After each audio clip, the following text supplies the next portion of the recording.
نشهد أن لا إله إلا الله وحده لا شريك له، ونشهد أن سيدنا ومولانا محمدا عبده ورسوله صلى الله عليه وسلم. الله أكبر، الله أكبر، لا إله إلا الله، الله أكبر، الله أكبر ولله الحمد. الله أكبر، الله أكبر، لا إله إلا الله، الله أكبر، الله أكبر ولله الحمد. الله أكبر، الله أكبر، لا إله إلا الله، الله أكبر، الله أكبر ولله الحمد. وقال الله تبارك وتعالى في قرآن المجيد والفرقان الحميد: أعوذ بالله من الشيطان الرجيم، بسم الله الرحمن الرحيم. قل إن صلاتي ونسكي ومحياي ومماتي لله رب العالمين. الله أكبر، الله أكبر، لا إله إلا الله، الله أكبر، الله أكبر ولله الحمد. وقال الله تبارك وتعالى: لن ينال الله لحومها ولا دماؤها ولكن يناله التقوى منكم. الله أكبر، الله أكبر، لا إله إلا الله، الله أكبر، الله أكبر ولله الحمد.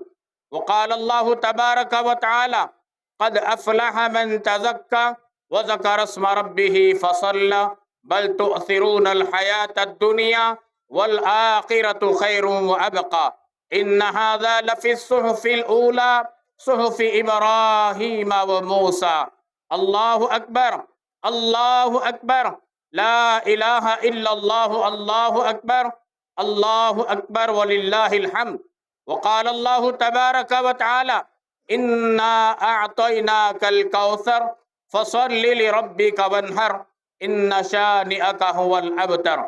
الله أكبر، الله أكبر، لا إله إلا الله، الله أكبر، الله أكبر ولله الحمد. وقال النبي صلى الله عليه وسلم: من يطع الله ورسوله فقد رشد. الله أكبر، الله أكبر، لا إله إلا الله، الله أكبر، الله أكبر ولله الحمد. وقال النبي صلى الله عليه وسلم: من تمسك بسنتي عند فساد أمتي فله أجر 100 شهيد، أو كما قال النبي عليه الصلاة والسلام. الله أكبر، الله أكبر، لا إله إلا الله، الله أكبر، الله أكبر ولله الحمد. بارك الله لنا ولكم في القرآن العظيم، ونفعنا وإياكم بالآيات وذكر الحكيم. إنه تعالى جواد كريم ملك بالرؤوف الرحيم رب الحليم، برحمتك يا أرحم الراحمين، والحمد لله رب العالمين.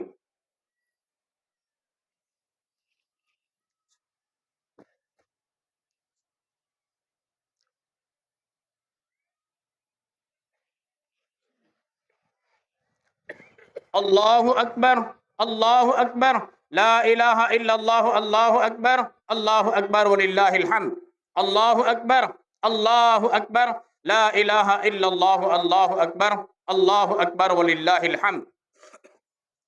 الله أكبر، الله أكبر، لا إله إلا الله، الله أكبر، الله أكبر ولله الحمد.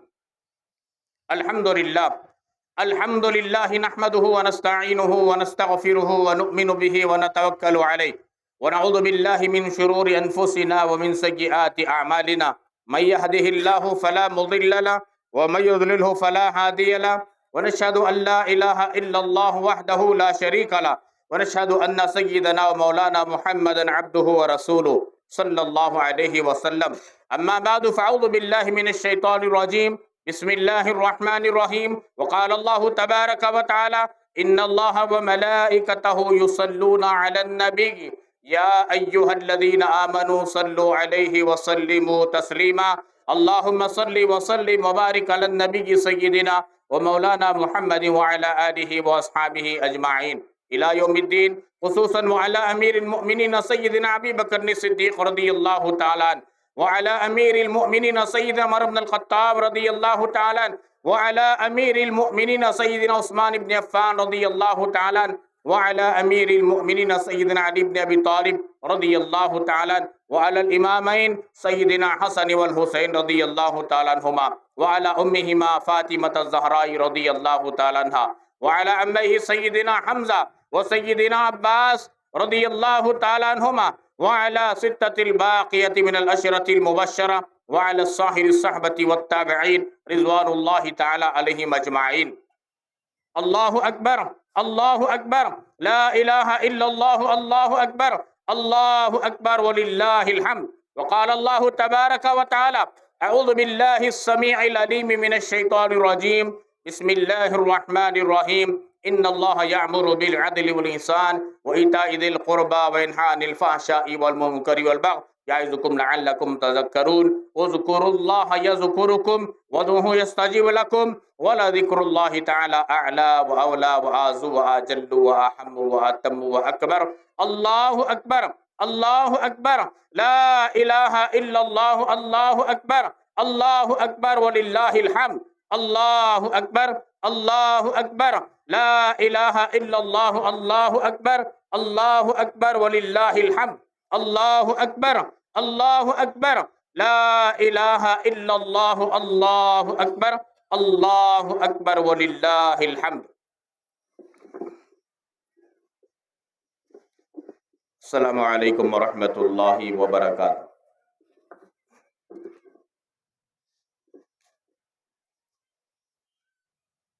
حاضرین، اللہ رب العالمین کا کروڑوں ہاں شکر ہے. اللہ تبارک و تعالیٰ نے ہم سب کو پھر سے ایک مرتبہ عید الاضحیٰ کی نماز دوگانہ ادا کرنے کی توفیق بخشی ہے. اللہ تبارک و تعالیٰ ہماری زندگیوں میں بار بار یہ دو عیدیں نصیب فرمائے، اور جس طریقے سے عید کی نماز کا حق ہے صحیح طریقے سے ادا کرنے کی تمام امت مسلمہ کو توفیق عطا فرمائے. حاضرین، اسلام کی دوسری عید ہے جسے عید الاضحیٰ کہتے ہیں. اسلام میں عید الاضحیٰ کا بڑا مقام ہے. آپ جانتے ہیں قربانی کی عبادت کو انجام دیا جاتا ہے. یہ قربانی کی عبادت شروع زمانے سے چلی آ رہی ہے. حضرت سیدنا آدم علیہ السلام جو ابو البشر ہیں، تمام انسانوں کے ابا ہیں، ان کے زمانے سے یہ قربانی کی عبادت چلی آ رہی ہے. اور بالخصوص ہم جس یادگار کی طور پر ہر سال عید الاضحیٰ مناتے ہیں وہ حضرت سیدنا ابراہیم خلیل اللہ و حضرت سیدنا اسماعیل ذبیح اللہ علیہم السلام کی یاد تازہ کرتے ہیں کہ اللہ تبارک و تعالیٰ نے کئی امتحانات ان سے لیا. ہر امتحان میں حضرت ابراہیم علیہ السلام کامیاب ہوئے. اس کی طرف مجھے جانا نہیں ہے. میں سمجھتا ہوں کہ آپ دھوپ کی تپش میں بیٹھے ہوئے ہیں. دھوپ بڑی تیز ہے. مختصر وقت میں بات ختم کر لیں گے. قربانی کے فضائل، قربانی کے مسائل، قربانی کا اجر، قربانی کا ثواب آپ نے پچھلے کئی جمعوں سے ہمارے علماء کرام خطبہ حضرات سے آپ نے سنتے آئے ہیں، پھر اسے یہاں دہرانا مناسب نہیں ہے. لیکن قربانی کرنا شعار اسلام ہے. یہ ایک بہت بڑی عبادت ہے.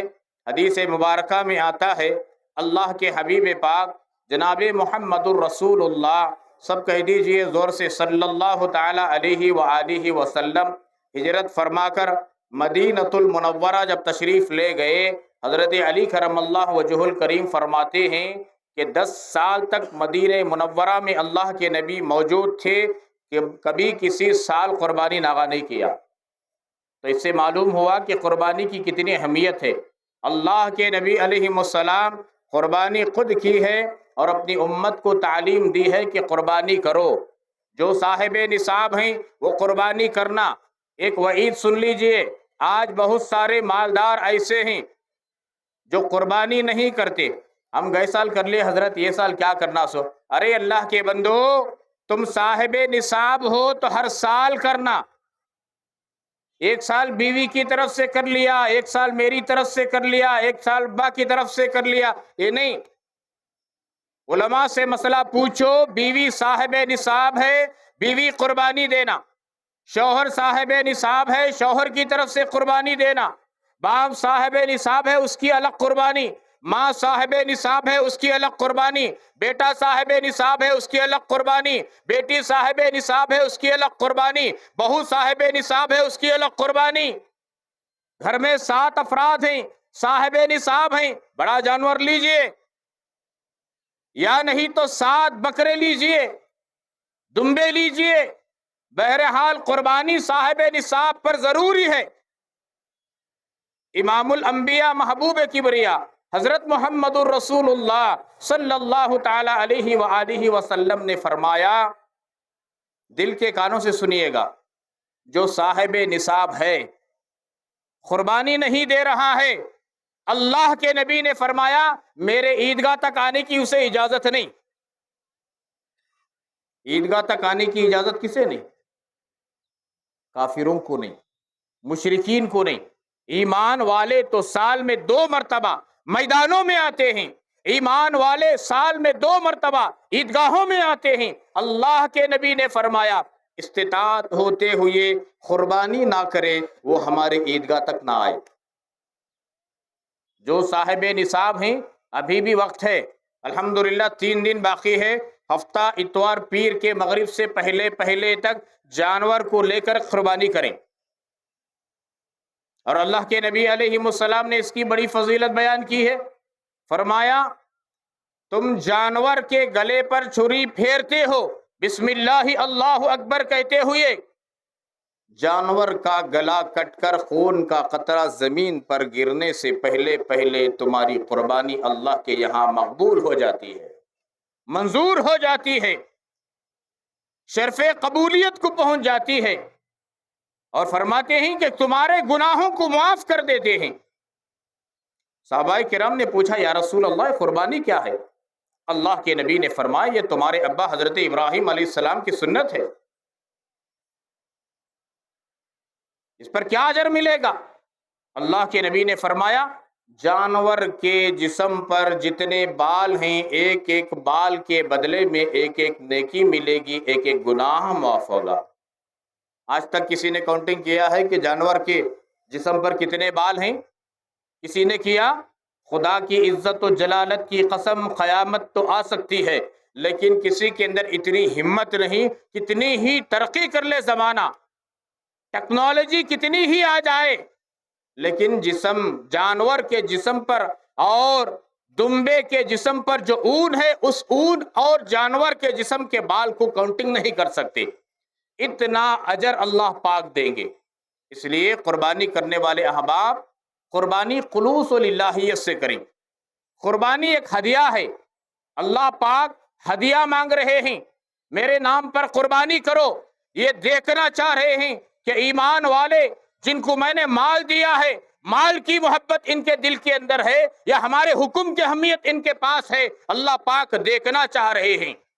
جیسا کہ ابراہیم علیہ السلام کا امتحان اللہ نے لیے، اس لیے مال کی پرواہ کیے بغیر، یہ مال اللہ نے دیا ہے، یہ جان اللہ نے دیا ہے، اللہ چاہے تو منٹوں کے اندر فقیر بنا سکتے ہیں۔ ہدیہ مانگ رہے ہیں، اللہ ہدیہ دے دیں، قبول کر لیں گے۔ مجھے اس موقع پر علامہ جلال الدین رومی رحمۃ اللہ علیہ ایک بہت بڑے اللہ کے ولی گزرے ہیں، انہوں نے لن ینال اللہ لحومها ولا دماؤها ولکن ینالہ التقوی منکم، اس کے متعلق ایک بہترین مثال دے کر سمجھائے ہیں۔ بڑوں کی بات بڑی ہوتی ہے، اللہ والوں کی بات بڑی ہوتی ہے۔ پچھلے زمانے میں، قدیم زمانے میں جب لوگ بڑے بڑے بادشاہوں کے پاس جاتے تھے، کچھ ہدیہ لے کر جاتے، ہدیہ لے کر جا کر ان کو دیتے، مقصد یہ تھا کہ ہمارا ہدیہ بادشاہ اگر قبول کر لے تو ہماری ایک بہت بڑی عزت ہوگی، ایک مقام ہوگا، اور خوش ہوتے تھے۔ اسی طریقے سے ایک دیہاتی بغداد کا رہنے والا، بغداد کے قریب رہنے والا ایک دیہاتی سوچا کہ میں بغداد کو جا رہا ہوں، اس وقت کے جو امیر المؤمنین تھے، جو بادشاہ تھے، ان کے پاس میں جا رہا ہوں اور ان کے شان کے مطابق میں کوئی تحفہ لے کر جانا۔ اب بیوی سے مشورہ کیا کہ میں بادشاہ کے پاس جا رہا ہوں، کیا لے کر جاؤں؟ بیوی نے مشورہ دیا، ارے قریے میں رہنے والے بھولے بھالے لوگ تھے، جانتے نہیں تھے، اس بیوی نے کہا کہ دیکھو جی، ہمارے مٹکے میں جو پانی رکھا ہوا ہے نا، بہت ہی میٹھا اور صاف اور شفاف پانی ہے، یہ بادشاہ کو کہاں نصیب ہوگا، یہ پانی لے کر چلے جاؤ تحفے میں۔ وہ دیہاتی کو بات سمجھ میں آ گئی، بہت اچھی بات ہے، اتنا اچھا پانی بادشاہ کو کہاں ملے گا، وہ لے کر کے چلا۔ وہ زمانہ تو ریل گاڑی کا تو تھا نہیں، پیدل جانا تھا، سر پر رکھ کر مٹکا پانی کا چلتے گیا۔ کئی دن گزر گئے، جاتے جاتے جاتے مٹی اڑی، دھول آئی، مٹی اور دھول لگ گئی اسے، اندر اندر سے پانی خراب ہو گیا۔ اب چند دن رکھنے کے بعد پانی خراب ہوتا کہ نہیں ہوتا؟ خراب ہو گیا۔ بادشاہ کے دربار میں حاضری ہوئی۔ اس وقت کے بادشاہ ایسے نہیں تھے جیسا کہ آج کے بادشاہ، ایک معمولی چھوٹی ریاست کو لے کر بیٹھ گئے، ان کے پاس جانے کے لیے چمچوں کو پکڑنا پڑتا، آؤ بھگت کرنا پڑتا، پیر چومنا پڑتا، جی حضوری کرنا پڑتا، ایسا نہیں تھا۔ ہر ایک انسان کو بادشاہ کے پاس جانے کی پرمیشن تھی اس وقت میں۔ تو فوراً نہیں چھوڑ، اندر گیا، کہا کہ بادشاہ سلامت، میں فلان جگہ سے آیا ہوں۔ بہت اچھی بات ہے، میں تمہارے لیے کچھ ہدیہ لایا ہوں، قبول کیجئے۔ کیا ہدیہ لائے ہو؟ میں پانی کا ایک مٹکا لایا ہوں، بہت صاف و شفاف، بہت بہترین میٹھا پانی، آپ کو کہاں نصیب ہوگا، لیجئے۔ اچھا ٹھیک ہے، ڈھکن کھولو اس کا۔ ڈھکن کھولا گیا تو پانی کے اندر سے بو آنے لگی، بدبو۔ اچھا، بادشاہ نے کہا مجھ دو، ٹھیک۔ بادشاہ نے سمجھا کہ یہ دیہاتی اس کے عقل کے مطابق عقیدت کے ساتھ، محبت کے ساتھ میں مجھے یہ پانی لایا ہے، کچھ نہیں کہا۔ بادشاہ نے کہا ماشاءاللہ تم نے بہت اچھا پانی لائے ہو، بہت اچھا پانی ہے، ایسا پانی مجھے کہاں ملے گا، بہت اچھی تعریف کی پانی کی اور دیہاتی کی۔ کہا کہ سائڈ میں رکھ دو یہ مٹکا۔ اور اس کے بعد میں تقرب تو حاصل ہو گیا، ملاقات ہوئی، بادشاہ نے پانی قبول کر لیا۔ حالانکہ بادشاہ کے لائق کا پانی نہیں تھا، وہ کسی کے بھی لائق کا پانی نہیں تھا، لیکن بادشاہ نے تعریف کی۔ اب جو ہے وزیروں سے حکم دیا کہ یہ جتنا بڑا مٹکے میں پانی لائے، اتنے بڑے مٹکے میں اشرفیاں بھر کر اسے تحفے میں دے دو۔ دے دیا گیا۔ ایک وزیر سے کہا کہ دریائے دجلہ کے بازو سے لے کر جانا اس اللہ کے بندے کو، اس غریب آدمی کو، اور دریائے دجلہ کا پانی پلانا اسے۔ ایک آدمی وزیر بادشاہ کا دریائے دجلہ کے بازو سے لے کر جا رہا تھا۔ اس دیہاتی کو، دیہاتی کے سر پر اشرفیوں کا مٹکا تھا، خوشی خوشی جا رہا تھا کہ میرا پانی قبول ہو گیا، اس کے بدلے میں اشرفیاں مل گئے۔ اب جاتے جاتے وزیر نے کہا یہ پانی پی کر دیکھو۔ دیہاتی نے پوچھا یہ کیا ہے؟ یہ تو دریا ہے، پی کر دیکھو۔ جب مٹکا نیچے رکھ کر پانی پی کر دیکھا تو جو مٹکے کا پانی یہ لے کر گیا تھا، اس سے میٹھا اور پاک اور شفاف پانی یہاں بہہ رہا ہے۔ بادشاہ کے قریب محل کے پانی پینے کے بعد میں دیہاتی ڈر گیا، اللہ اکبر، یہ پانی اتنا اچھا پاک و شفاف پانی بادشاہ کے محل کے قریب ہے، اور میں ایسا پانی لے کر آیا اور لانے تک یہ پانی سڑ گیا، بدبو آ گئی۔ مجھے سزا دینے کے بجائے بادشاہ نے میری تعریف کی، پانی کی تعریف کی اور پانی قبول کر لیا، اور اس کے بدلے میں مجھے اشرفیوں سے نوازا۔ علامہ جلال الدین رومی رحمۃ اللہ علیہ آگے فرماتے ہیں، ہم جو قربانی دے رہے ہیں نا، یہ سڑا ہوا پانی کے برابر۔ یہ ہماری جو عبادتیں ہیں، یہ ہماری عبادتیں اس لائق ہیں کہ پرانے کپڑے پر لپیٹ کر منہ پر مار دیا جائے کہ تیری عبادت قابل قبول نہیں، لیکن اللہ تبارک و تعالیٰ کا احسان، رحمت دو عالم صلی اللہ علیہ وسلم کے صدقے میں اللہ نے ہماری ٹوٹی پھوٹی عبادتوں کو قبول فرما لیتے ہیں اور ہماری قربانیوں کو قبول فرما لیتے ہیں۔ یہی تو اللہ نے فرمایا، قربانی کا حکم دیا گیا کہ قربانی کرو۔ جب بندہ خلوص و للہیت کے ساتھ میں قربانی دے دیا، اللہ نے فرمایا لن ینال اللہ لحومها ولا دماؤها ولکن ینالہ التقوی منکم۔ یہ خون ہم تک نہیں پہنچتا، یہ گوشت ہم تک نہیں پہنچتا، یہ کوئی چیز ہم تک نہیں پہنچتی۔ کیا پہنچتی ہے؟